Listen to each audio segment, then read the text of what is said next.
The suitcase would not close. Elena Marsh pressed her knee against it and yanked the zipper, and somewhere behind her, down the hallway, she heard the bedroom door open. Her hands went cold.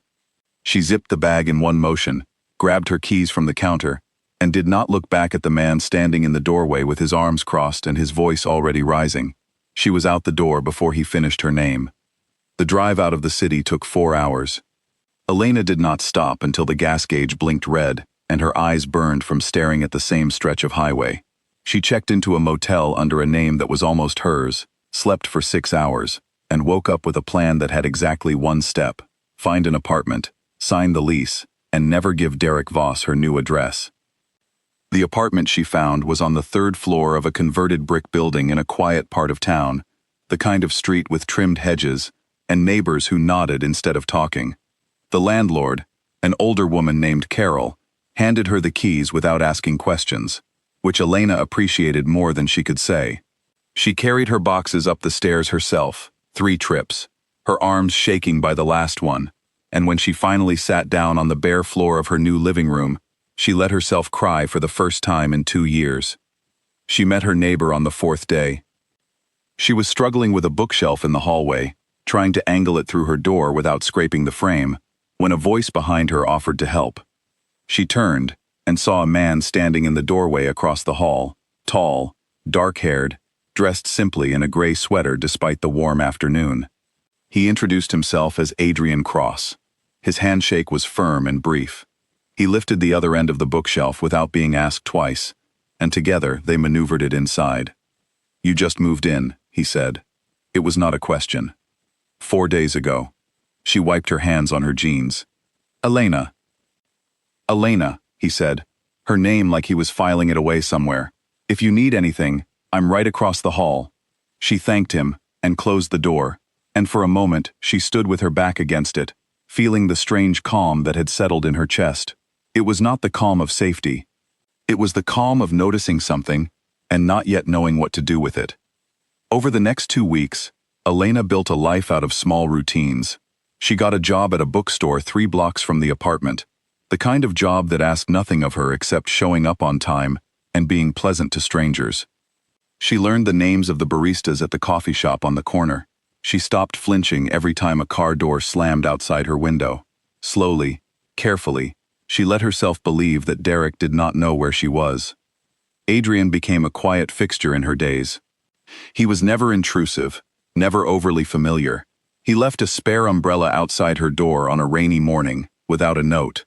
He recommended a mechanic when her car made a strange noise, and the man he sent her to fixed the problem for a fraction of what she expected to pay. Once, she saw him in the hallway late at night, dressed in a dark coat, speaking quietly on the phone in a language she did not recognize. He ended the call the moment he saw her, and offered a smile that did not quite reach his eyes. She told herself it was nothing. Everyone had a life she did not see. It was on a Tuesday evening, 3 weeks after she moved in, that everything she had built started to shake. She was walking home from the bookstore, her tote bag heavy with a novel she had bought on discount, when she saw the car. It was parked across the street from her building, the same silver sedan Derek had bought the year before, the one with the small dent on the rear bumper from an accident he blamed on someone else. Her stomach dropped.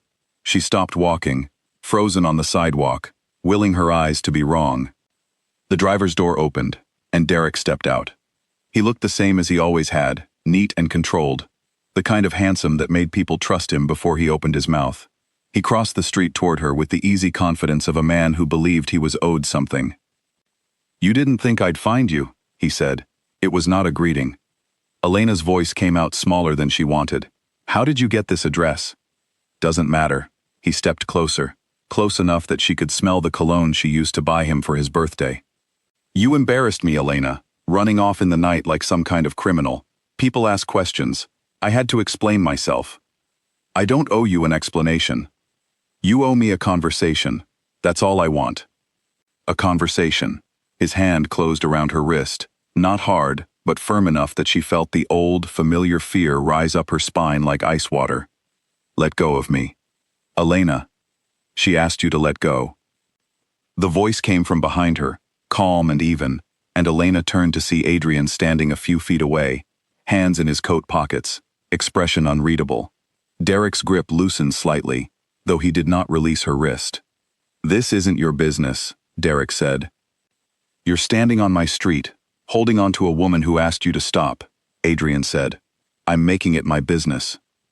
There was something in his voice that Elena had not heard before. It was not loud, it was not threatening in any obvious way, but it carried a weight that made the air feel different, made Derek's jaw tighten in a way she recognized as calculation rather than confidence. "You don't know what you're getting into," Derek said, though the certainty in his voice had thinned. "I know exactly what I'm looking at," Adrian said. "A man who followed a woman across 4 hours of highway because he couldn't accept that she left. That's not devotion. That's obsession. And it ends now." For a long moment, nobody moved. Then Derek released her wrist, stepped back, and straightened his jacket, as if the whole exchange had been beneath him. "This isn't over," he muttered, though the words sounded hollow even as he said them. He got back into his car and drove away, and Elena stood on the sidewalk shaking, watching the silver sedan disappear around the corner. "Are you all right?" Adrian asked. She nodded, though she did not trust her own voice yet. He walked her up to her apartment in silence, and at her door, he paused. "You don't have to tell me anything," he said, "but if that happens again, I want you to come find me first. Not call the police, not handle it alone. Come find me." "Why?" He considered the question for a moment, as if deciding how much of the truth to give her. "Because some problems are better solved quietly," he said, "and I have a talent for quiet solutions." She should have asked what that meant. She should have pressed him on the strange authority in his voice, the way Derek's confidence had crumbled so completely under a few calm sentences. Instead, she thanked him, closed her door, and spent the rest of the night lying awake, staring at the ceiling, wondering who exactly lived across the hall from her. The following days passed with an unsettling quiet. Derek did not return. No more silver sedans idled outside her building. Elena told herself it was over, that Adrian's words had simply been enough to scare off a man who had never truly wanted a fight, only control. But a small, persistent voice in the back of her mind refused to accept that explanation. She started noticing things she had overlooked before. The black car that picked Adrian up some mornings, driven by a broad-shouldered man who called him nothing but a title she couldn't quite catch. The way store owners in the neighborhood greeted him with a kind of respect that seemed too formal for a simple resident. The single time she saw him standing in the stairwell with 2 other men, all 3 of them falling silent the moment she appeared. She brought it up over coffee one evening, when he knocked on her door with a bag of pastries and an easy excuse about buying too many. "You have a lot of visitors," she said carefully, watching his face for any change. "I know a lot of people." He took a sip of his coffee, unbothered. "Serious people. People who look at you like you're in charge of something." Adrian's eyes met hers, steady and unreadable. "I run a business, Elena. It comes with certain kinds of relationships." "What kind of business?" "The kind that keeps people like Derek away from women who don't deserve to be followed across state lines." His tone was light, almost teasing, but there was an edge beneath it that told her the conversation was closed for now. "Does it matter, as long as you're safe?" She wanted to say yes, it mattered. She wanted to tell him that after 2 years with a man who hid pieces of himself until it was too late to walk away safely, she could not simply accept comfort without asking where it came from. But the truth was more complicated. For the first time in longer than she could remember, she felt protected instead of controlled, and the difference between the two was enough to make her set the question aside, at least for tonight. Weeks passed, and their friendship deepened into something neither of them named out loud. Adrian walked her home some evenings when he happened to be free, which seemed to happen more often than coincidence should allow. He remembered small details, the tea she preferred, the used bookstore 3 streets over, that stayed open late on Thursdays. He never asked about Derek again, never pushed her to explain the 2 years he apparently already understood without being told. But the questions did not disappear. They only grew quieter, tucked into the corners of her mind, waiting for a moment she could no longer ignore them. That moment came on a Friday night in late autumn, when Elena stayed up late finishing a book and heard raised voices through the thin wall that separated her apartment from Adrian's. She should have turned up her music and let it pass. Instead, she found herself standing near the wall, listening to fragments of a conversation that made her blood run cold. Words like shipment and territory and the boss will decide drifted through the plaster, spoken in voices she recognized and voices she did not. She stepped back from the wall as if it had burned her. For the rest of the night, she sat on her bed with the lights off, turning over everything she thought she knew about the man across the hall. The calm authority, the men who deferred to him, the ease with which he had made Derek disappear from her life, with nothing more than a sentence and a stare. She did not sleep, and in the morning, when she heard his door open and close, she did not go out to greet him the way she usually did. She stayed inside, staring at her own front door, wondering exactly what kind of man she had let herself trust, and whether it was already too late to walk away. She thought back to the early days of her marriage to fear, though she had never called it that at the time. Derek had never raised his hand to her, not once, and for a long time that fact had convinced her nothing was truly wrong. He controlled her through smaller things instead, the careful monitoring of her phone, the friends he slowly convinced her to distance herself from, the way every disagreement somehow ended with her apologizing for causing it. It had taken her 2 years to understand that a cage did not need bars to hold someone captive, and it had taken one final night, one final threat, delivered in a voice too calm to be anything but real, for her to finally run. Now, standing in a new city with a new name for herself if not on paper, she found herself circling the same uneasy question that had haunted her marriage. Was Adrian simply another version of the same danger, dressed differently, or was he something she had never encountered before? A man whose strength existed to shield rather than confine. She did not know yet, but she understood, with a clarity that surprised her, that she needed to find out before she let herself fall any further into the quiet comfort he offered. The following morning, she woke to the sound of her phone buzzing against the nightstand. It was a message from the bookstore, asking her to cover an early shift, and for a moment, the ordinary request felt like a lifeline back to normalcy. She dressed quickly, grabbed her bag, and stepped into the hallway, half expecting to find Adrian waiting there the way he sometimes did. The hallway was empty. His door remained closed, and for reasons she could not fully name, the silence unsettled her more than his presence would have. She spent the day surrounded by books and quiet customers, grateful for the distraction, though her mind kept drifting back to the conversation she had overheard through the wall. By the time her shift ended and she walked home through the cooling evening air, she had resolved to ask him directly, gently but honestly, and to trust her own judgment with whatever answer he gave her. Outside, the city moved on, as it always did, indifferent to the quiet storm building behind a plain brown door on the 3rd floor. Elena pressed her palm against the cool wood and closed her eyes, caught between the safety she had felt for the first time in years and the fear that safety might come with a price she was not yet prepared to pay. Elena did not leave her apartment that Saturday. She told herself it was because of the cold that had settled over the city, but the truth sat heavier in her chest. She could not stop replaying the words she had heard through the wall. Shipment, territory, the boss will decide. Ordinary words on their own, yet strung together in low, tense voices, they painted a picture she did not want to see. By afternoon, hunger forced her out of her apartment. She moved quietly down the hallway, hoping to avoid Adrian entirely, but his door opened just as she reached the stairs. "You've been quiet," he said. "Everything all right?" "Fine," she said, too quickly. "Just tired." He studied her for a moment longer than felt comfortable, as though he could read the distance she was trying to place between them. "If something's bothering you, you can tell me."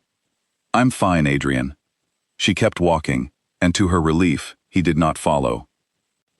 Over the next several days, Elena tried to return to her old routines, but everything felt different now. She noticed things she had trained herself to ignore. The way 2 men in dark coats sometimes waited by the entrance of the building, never quite explaining who they were visiting. The expensive car that dropped Adrian off some mornings, driven by a man who never removed his sunglasses, even in the shade of the parking garage. The hushed, clipped calls Adrian took on the landing outside her door, always ending the moment he noticed her presence. She wanted to ask him directly. Every time she worked up the courage, something held her back, some instinct that told her the answer would change everything, and she was not ready for everything to change yet. The confrontation she had been dreading arrived on a Wednesday evening, though not in the way she expected. She was walking home from the bookstore later than usual, the streets quiet except for the hum of distant traffic, when a man stepped out from between two parked cars and blocked her path. He was broad, dressed in a black jacket, and though she had never seen his face before, something about his posture told her he was not there by accident. "Elena Marsh," he said, and the sound of her name in a stranger's mouth sent a jolt of fear through her chest. "Who are you?" "That's not important." He took a step closer. "What's important is a message.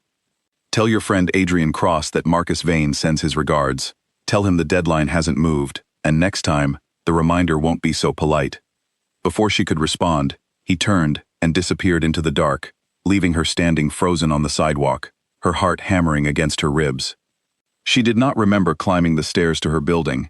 She did not remember knocking on Adrian's door with a fist that would not stop shaking. He opened it almost immediately, as though he had been waiting. "Elena, what happened?"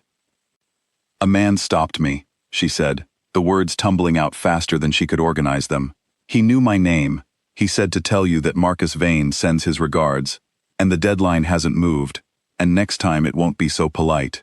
Her voice cracked on the last word. "What is going on, Adrian? Who are you?" For the first time since she had met him, Adrian's composure faltered.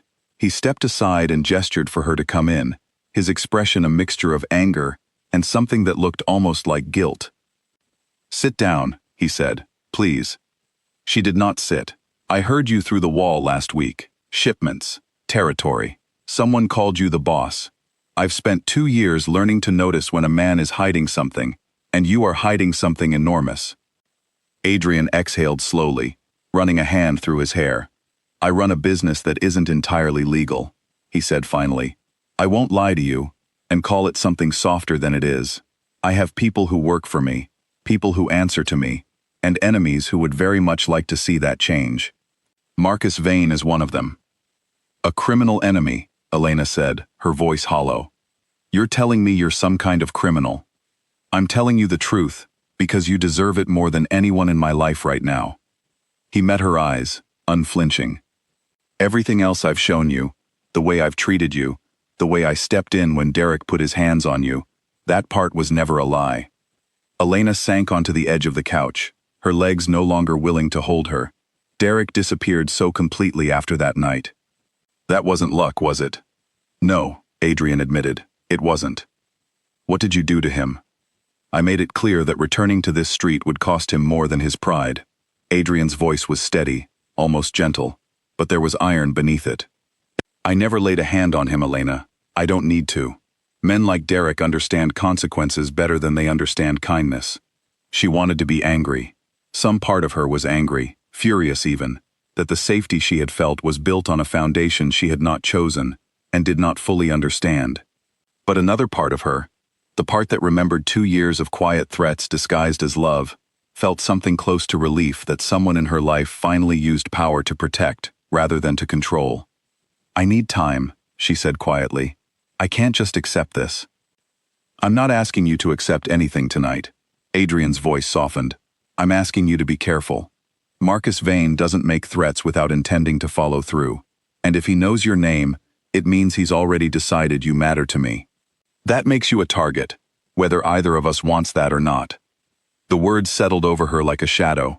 She had run from one dangerous man only to find herself standing beside another, except this one, at least, was honest about the danger he carried.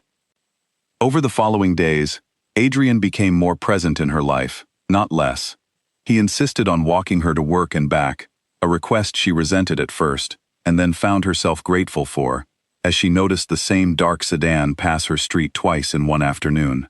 He introduced her, briefly and carefully, to a woman named Grace, who worked closely with him, and who watched Elena with an assessing gaze that felt less like suspicion and more like quiet approval.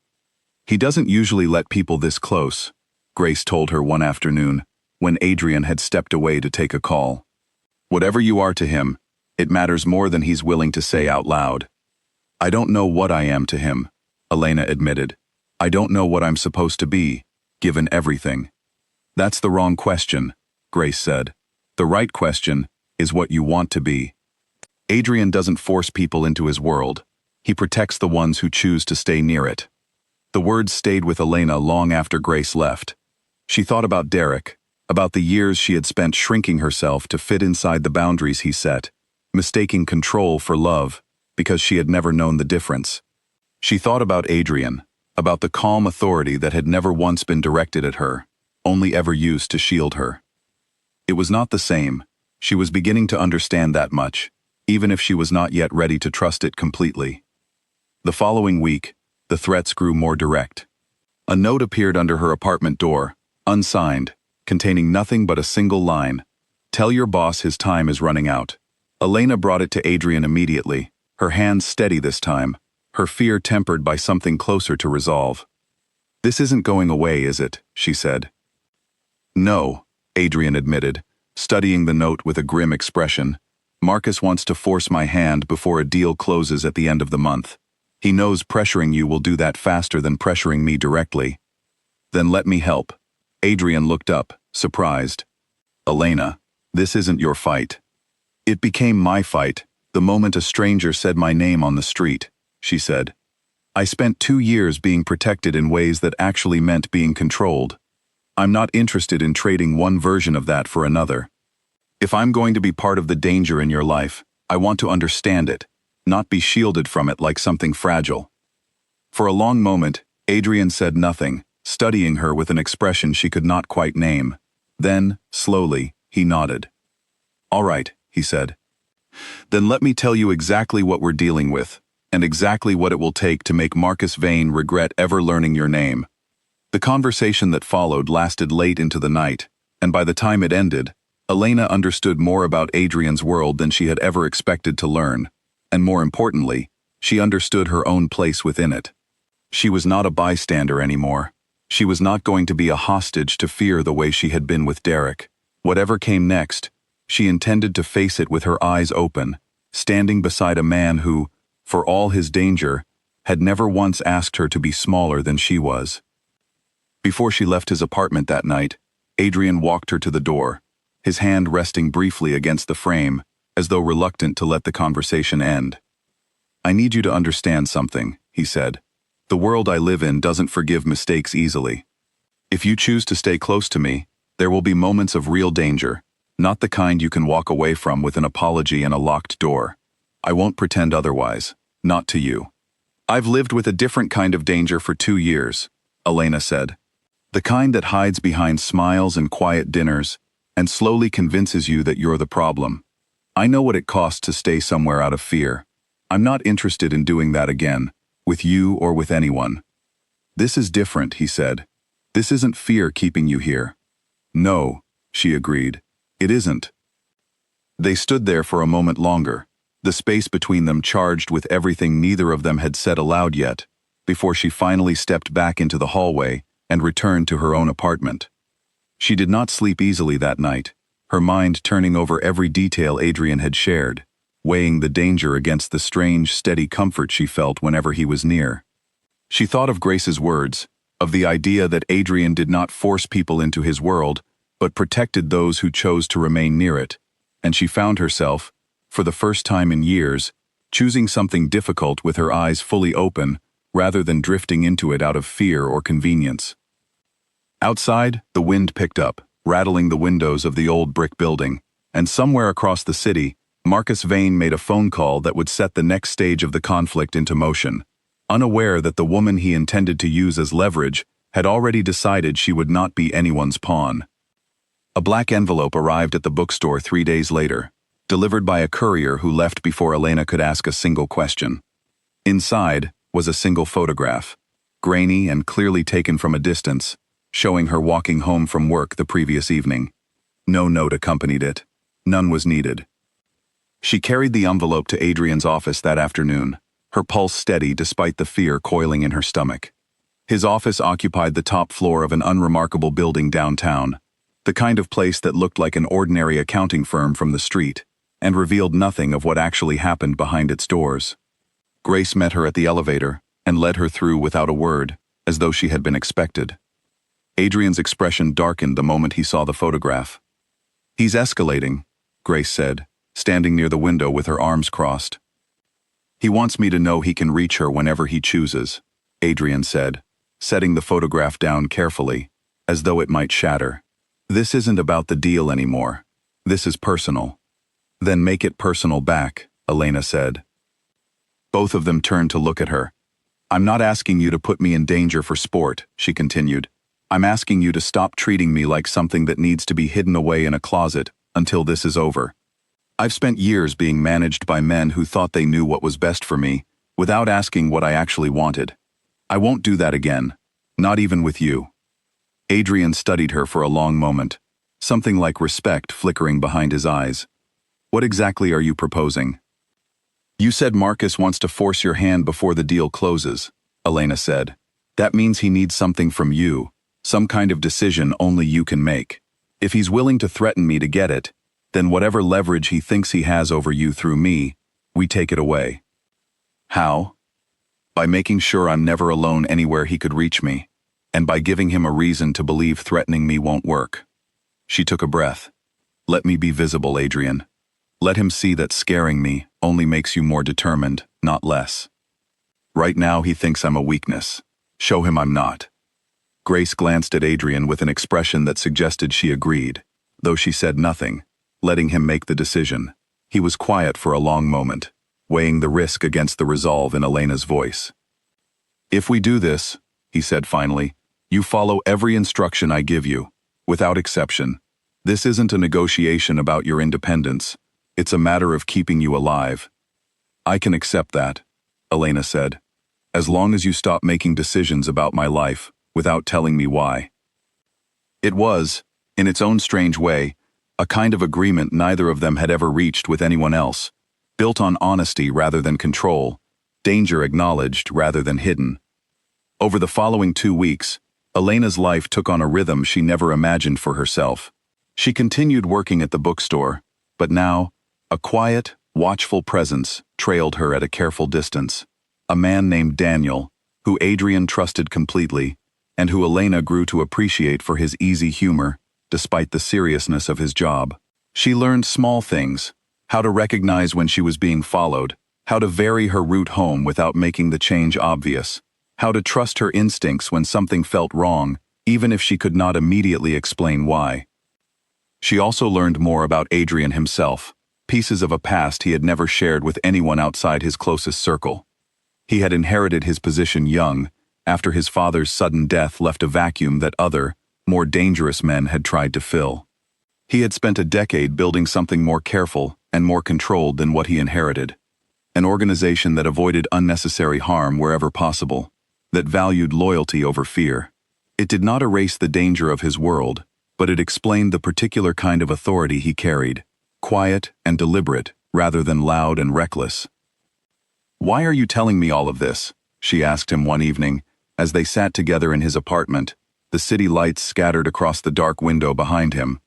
"Because you ask to understand," he said simply, "and because I'm tired of being two different people, one for this world and one for you. I'd rather you know exactly who I am, and choose to stay anyway, than keep pretending to be someone simpler and lose you the moment the truth surfaces. That's a strange kind of honesty for a man in your position. Maybe, but it's the only kind I want to offer you." Elena found herself studying him in the low light, searching for the version of him that felt dangerous, and finding instead a man who had never once raised his voice at her, who asked questions instead of issuing demands, who seemed almost startled every time she chose to stay rather than run. It was such a foreign experience after Derek that she sometimes did not know what to do with it, how to trust something that felt so unfamiliar and yet so undeniably better than anything she had known before. The tension broke on a rainy evening in early November, when Marcus Vane's patience finally ran out. Elena was walking home from the bookstore with Daniel a few paces behind her, the street slick and nearly empty, when a car pulled up sharply beside the curb. 2 men stepped out before she could react, moving with the kind of coordinated speed that told her this had been planned carefully. Daniel closed the distance between them instantly, positioning himself between Elena and the men, with a calm that belied the urgency of the moment. "Not tonight," Daniel said evenly. "Not this woman." "Marcus wants a conversation," one of the men said. "With her, not with Adrian's dog." "Then Marcus can call the number he already has," Daniel replied. "This isn't happening." For a tense moment, nobody moved. Then, somewhere down the street, a second car pulled up, and two more men stepped out, this time wearing the same quiet authority Elena had come to associate with Adrian's people. The first two men exchanged a glance, recalculated, and retreated to their car without another word, disappearing into the rain-soaked night as quickly as they had arrived. Elena's hands were shaking by the time they reached the apartment building, though her voice remained steady when she recounted the incident to Adrian. "They wanted to take me," she said. "Actually take me, not just threaten." "I know." Adrian's jaw was tight, his composure thinner than she had ever seen it. "Marcus miscalculated tonight. He assumed you'd still be an easy target, that we hadn't taken your protection seriously. That mistake is going to cost him." "What happens now?"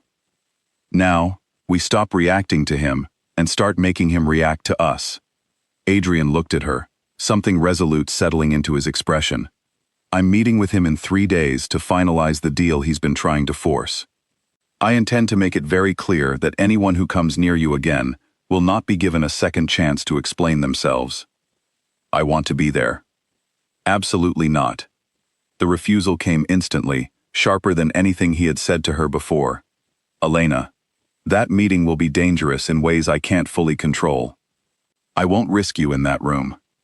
"You just told me you didn't want to be two different people," Elena said quietly. "You don't get to make that choice for me and still keep that promise." Adrian's expression softened, though the tension in his shoulders remained. "This isn't about controlling you," he said. "This is about keeping you alive long enough to have every other conversation we still need to have. Please, Elena, let me handle this one thing without you in the room." She wanted to argue further, but something in his voice, some genuine fear beneath the authority he usually wore so easily, made her pause. This was not Derek insisting she stay quiet and small. This was a man afraid of losing her, and the difference mattered more than her pride did in that moment. "Fine," she said finally, "but I want to know everything, before and after. No more decisions made in silence." "Agreed." 3 days later, as Adrian prepared to leave for the meeting that would decide the next phase of his conflict with Marcus Vane, Elena stood in the doorway of his apartment, watching him adjust his coat with hands that were not quite as steady as they usually were. "Come back," she said simply. He looked at her for a long moment, something unspoken passing between them. "I intend to," he said. "I have too many reasons to now." He left, and Elena spent the following hours in a state of restless waiting, pacing her apartment, checking her phone every few minutes, trying and failing to distract herself with a book she could not focus on. She called her sister once, somewhere in the middle of that long waiting stretch, needing to hear a voice from the life she had left behind. She did not explain the full truth, only that she had found a good life in her new city, a man who treated her with a kindness she had almost forgotten was possible. Her sister's relief was audible even through the distance of the call, a small, private confirmation that the change in her had not gone unnoticed. "You sound different," her sister said, "lighter somehow." "I feel different," Elena admitted. "I feel like myself again." After the call ended, she sat by the window for a long while, watching the rain streak down the glass, thinking about how far she had traveled since the night she left with a suitcase that would not close. She had arrived in this city hoping only to disappear quietly, to build a small, unremarkable life far from Derek's reach. Instead, she had found herself standing at the center of something far larger and far more dangerous than she ever expected, and rather than shrinking from it, she had grown into someone capable of facing it head-on. She did not yet know how the meeting would end, whether it would finally settle the danger circling both their lives or plunge them deeper into it. But she knew, with a certainty that surprised her, that whatever happened next, she was no longer the woman who had fled into the night 4 months earlier. She had learned to stand her ground, to demand honesty instead of accepting silence, and whatever came through that door when Adrian finally returned, she intended to face it as an equal, not as someone waiting quietly to be saved. The knock on her door came just after midnight, 3 sharp raps that made Elena's heart lurch before she even reached the peephole. It was Grace, her face pale under the hallway light. Her usual composure cracked at the edges. "Get your coat," Grace said. "Adrian needs you." "What happened? Is he hurt?" "He's alive," Grace said, already moving down the hallway, forcing Elena to hurry after her. The meeting didn't go the way he planned. Marcus brought more people than we expected, and things turned ugly fast. Adrian got everyone out, but not without a cost. Elena's mind raced through possibilities on the drive across the city, each one worse than the last. When they finally arrived at a modest building she had never seen before, some kind of safe location Adrian's organization used for exactly this sort of situation, she found him seated in a chair with a cloth pressed against his temple, a dark bruise already forming along his jaw, but alive, breathing, present. "You're supposed to be safe," she said, crossing the room to kneel in front of him. "I am safe," he said, offering a tired smile that did not quite mask the pain behind it. "Marcus, unfortunately, is going to need considerably longer to recover from tonight's conversation." "Tell me what happened." Adrian exhaled slowly, and between the careful pauses of a man choosing his words with unusual caution, he described a meeting that had begun civilly and dissolved into chaos the moment Marcus realized Adrian had no intention of yielding the deal on Marcus's terms. Weapons had been drawn, though no shots fired. A tense standoff resolved only when Adrian's own people, positioned in advance for exactly this possibility, made it clear that any further escalation would end far worse for Marcus's side than his own.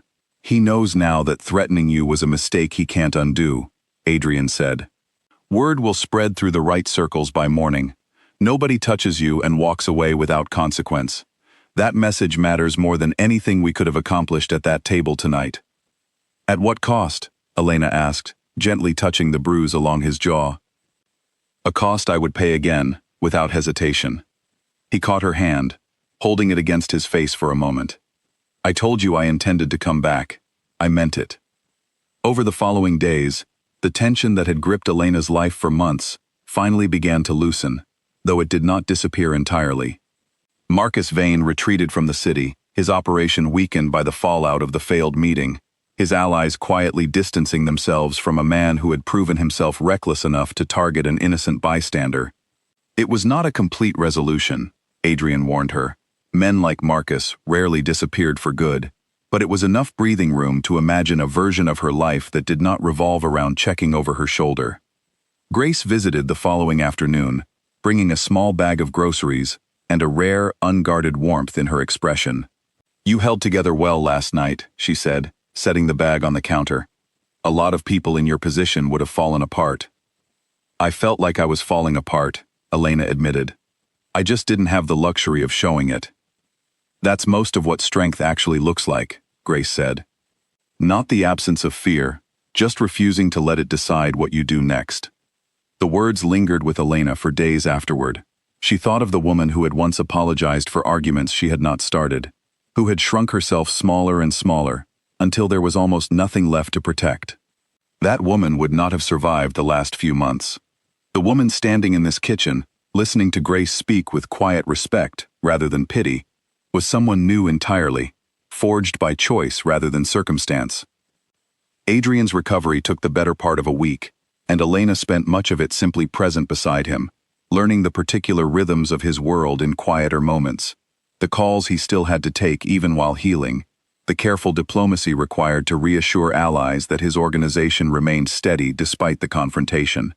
She watched him navigate all of it with a composure that never once slipped into cruelty, and she understood, more clearly than ever, the distinction Grace had described weeks earlier. Power, in Adrian's hands, was a tool for protection. It had simply taken her time, and considerable courage, to trust that difference completely. The van appeared at the end of the alley the moment Elena stepped out of the bookstore's rear entrance, its side door already sliding open before she registered the danger. She had taken this shortcut 100 times without incident, and that single moment of routine cost her the head start she needed. 2 men moved toward her fast, and she reacted on instinct, hurling her bag of books at the nearest one, and bolting toward the lit street, rather than the empty alley behind her, exactly as Daniel had drilled into her weeks earlier. Never run toward the dark, he had told her. Run toward witnesses. Her lungs burned as she sprinted, shouting for help, drawing exactly the kind of public attention that made the men hesitate at the mouth of the alley. A shopkeeper stepped outside at the commotion, and the men, unwilling to risk a scene in front of a dozen witnesses, retreated to their van and disappeared down a side street.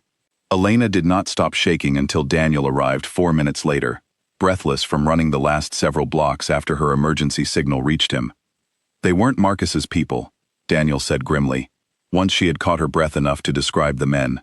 Different build, different tactics. This is someone new.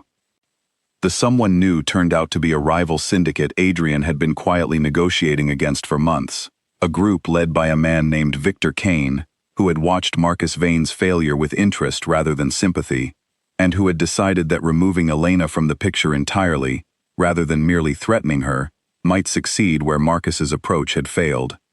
Adrian's fury at the news was unlike anything Elena had witnessed from him before, a cold, controlled anger that filled the room without a single raised word. "This ends now," he said. "Not with negotiation, not with a message sent through intermediaries. I want him to understand precisely what happens to anyone who tries to touch you again." "Then let me be part of ending it," Elena said, "not standing outside a locked door waiting for news. I've spent 4 months learning your world, Adrian. Let me use what I've learned." He wanted to refuse her. She could see it in the tightness around his eyes, the instinct to shield her from danger even now. But something had shifted between them since the night of the failed meeting with Marcus, an understanding built on honesty rather than protection offered without consent, and after a long moment, he nodded. The plan they built together over the following 2 days relied on exactly the instincts Elena had developed since fleeing Derek months earlier, her sharpened awareness of patterns and routines, her understanding of when something felt wrong before she could explain why. She agreed to keep her usual schedule, walking the same route home from the bookstore, appearing exactly as vulnerable as Victor Kane's scouts expected, while Adrian's people positioned themselves at careful distances, watching every approach to the alley where the first attempt had occurred. The second attempt came 3 evenings later, executed with more confidence than the first, 2 men stepping into her path with the practiced calm of professionals who believed the element of surprise remained on their side. They did not know about the earpiece hidden beneath Elena's scarf, relaying every word to Daniel 2 streets away. They did not know about the small device in her coat pocket that had already alerted Adrian's team to their exact position the moment they stepped into the alley.